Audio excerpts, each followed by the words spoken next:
Saya akan baca ayat 1 sampai 4, Yesaya 9, nanti ayat 5 kita akan baca sama-sama. Perhatikan, bangsa yang berjalan di dalam kegelapan telah melihat terang yang besar. Mereka yang diam di negeri kekelaman, atasnya terang telah bersinar. Ayat 2, engkau telah menimbulkan banyak sorak-sorai dan sukacita yang besar. Mereka telah bersukacita di hadapanmu seperti sukacita di waktu panen, seperti orang bersorak-sorak di waktu membagi jarahan. Ayat 3, sebab kuk yang menekannya dan gandar di atas bahunya serta tongkat si penindas telah kau patahkan seperti pada hari kekalahan Midian. Ayat 4, sebab setiap sepatu tentara yang berderak-derak dan setiap jubah yang berlumuran darah akan menjadi umpan api. Yuk, ayat 5 sama-sama, 3 Dias, 2, 3, ya. Sebab seorang anak telah lahir untuk kita, seorang putra telah diberikan untuk kita, lambang pemerintahan ada di atas bahunya, dan namanya disebut orang apa? Penasihat ajaib, Allah yang perkasa, Bapa yang kekal, Raja damai. Haleluya. Yuk kita kasih tepuk tangan dulu yang paling meriah buat Tuhan Yesus. Saudara perhatikan baik-baik, dikatakan bahwa terangnya telah bersinar.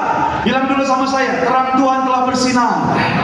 Amin. Saudara, tadinya kita harus hidupnya di dalam kegelapan. Harusnya Anda dan saya hidupnya di dalam perbudakan. Tetapi Alkitab katakan, Yesus datang ke dalam dunia, Dia turun mencari manusia, Dia tebus Anda dan saya, sehingga hari ini Anda dan saya bukan lagi hidup dalam kegelapan, tapi sekarang Anda dan saya hidupnya dalam terang. Makanya kita disebut anak-anak terang. Bilang sama saya, anak-anak terang.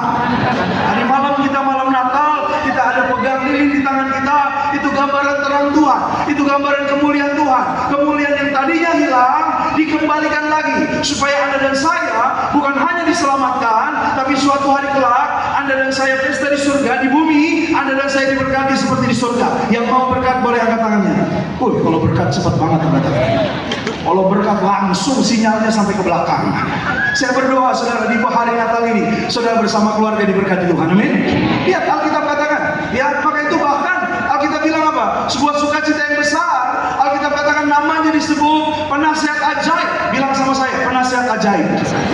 Maka itu sebagai hamba Tuhan saya mau sampaikan di hari Natal ini kita harus sadar, kita nggak boleh sombong saudara. Iya, kalau saudara perlu masukan, advice, saudara mau masuk di 2025, saudara nggak boleh melangkah sendiri. Anda dan saya harus tanya Tuhan, harus doa sama Tuhan. Karena saya sering bilang ada 3 rencana di dalam dunia ini. Yang pertama rencana Tuhan. Saya doa rencana Tuhan akan terjadi dalam hidup Anda. Yang mau katakan amin. Yang kedua rencana manusia. Boleh nggak Pak punya rencana? Boleh. Boleh nggak kita punya rencana? Boleh. Tapi serahkan rencanamu pada Tuhan. Jangan sombong. Karena Amsal bilang, kalau engkau serahkan rencanamu pada Tuhan, Dia yang akan membuatnya berhasil. Yang mau berhasil katakan amin. Nah, yang ketiga ada juga yang namanya rencana iblis. Ada. Iblis punya rencana loh. Yohanes 10 dikatakan pencuri, iblis, mencuri, membunuh, membinasakan. Tuh rencananya. Jahat saudara. Oleh karenanya pagi hari ini saya mau bilang, biarlah rencana Tuhan yang terjadi dalam hidup Anda. Amin.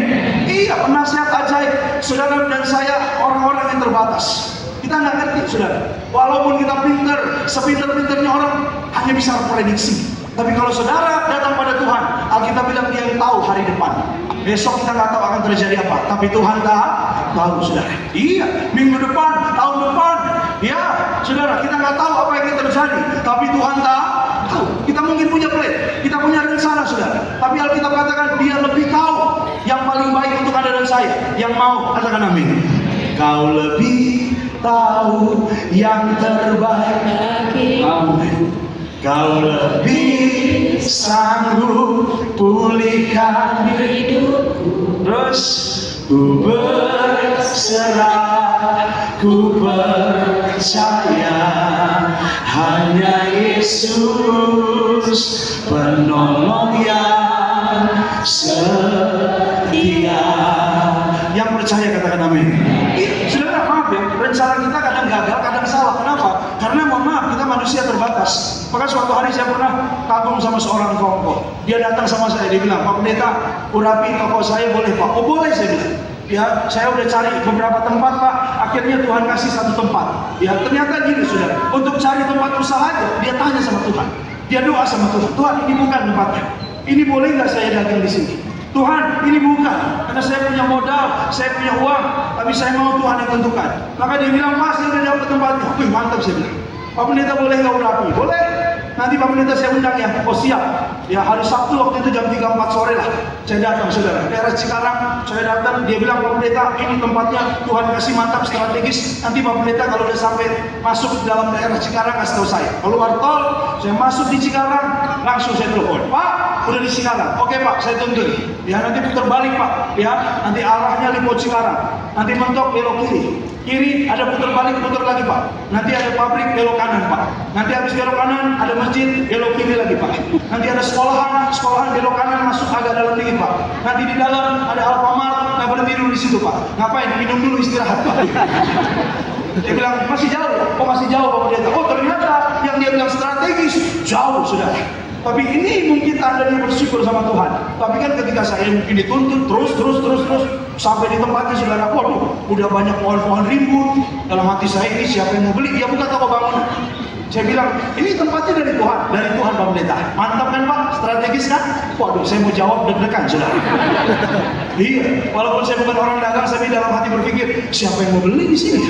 Iya, terus dia bilang dengan iman, dia bilang, Pak Pendeta, tanah di sebelah saya ini masih kosong Pak. Doain Pak, biar bisa saya beli Pak. Biar bisa saya beli Pak. Saya bilang tanya dulu, dijual apa Pak? Enak aja lu main doa dulu. Ada orang begitu saudara, iya kan? Mentang-mentang pakai minyak urapan, ya semua ditumpang tangan. Ada mobil di parkiran, jadi milikku. Jadi milikku. Iya, padahal ada orang di dalam saudara. Jadi milik enggak ditabok iya. Saya pernah di Plaza Sentral ada bapak-bapak mepet-mepet di mobil dalam nama Yesus. Dalam nama Yesus jadi milikku. Saya lihatin, dia bilang, Pak ini bukan mobil bapak kan? Bukan. Saya bilang, boleh dong Pak saya punya iman. Ya boleh tapi jangan mobil itu mobil Pak Pariaji. Woi mobil Pak Pariaji. Mobil gembala sidang aja ditumpang tangan juga mbak. Saya bilang memang kau ini kok. Saya bilang, ya ini tempat dari Tuhan. Wah, saya bilang jauh juga ya. Iya Pak Pendeta. Tapi saya percaya Pak, kalau dari Tuhan, nanti Tuhan akan buka berkat, buka jalannya. Wih mantap saya bilang. Ya tempat yang lain nggak ada. Ada sebenarnya Pak, tapi Tuhan nggak berkenan. Di sini Pak, saya langsung damai Pak. Oh ya udah, langsung kita urapi saudara. Selesai saya urapi saya pulang. Ya minggu-minggu demi minggu jalan, bulan demi bulan jalan. Dia bilang Pak Pendeta, dia bawa ya minyak yang 5 galon, 5 liter 1 galon. Pak Pendeta nih, tolong doain Pak, saya mau guyur tanah sebelah, ternyata dijual, diguyur saudara. Bukan didoain lagi saudara. Iya saudara, tapi gitu loh, dia beberapa bulan kemudian dia minta doa lagi, Pak Pendeta, kita mau buka cabang baru. Loh, saya tanya cabang yang kemarin bagaimana? Dia, oh maju Pak, loh, kok bisa maju? Ternyata saudara, setelah diurapi 3 bulan 4 bulan kemudian, ya pohon-pohon itu ditumbangin, ada developer masuk saudara. Jadi rumah-rumah di situ baru, banyak ratusan rumah dibangun baru. Akhirnya saudara, banyak orang belinya sama dia karena dia tidak ada saingan, cuma sendiri. Dalam hati saya tahu gitu, gue buka toko di sebelahnya. Iya.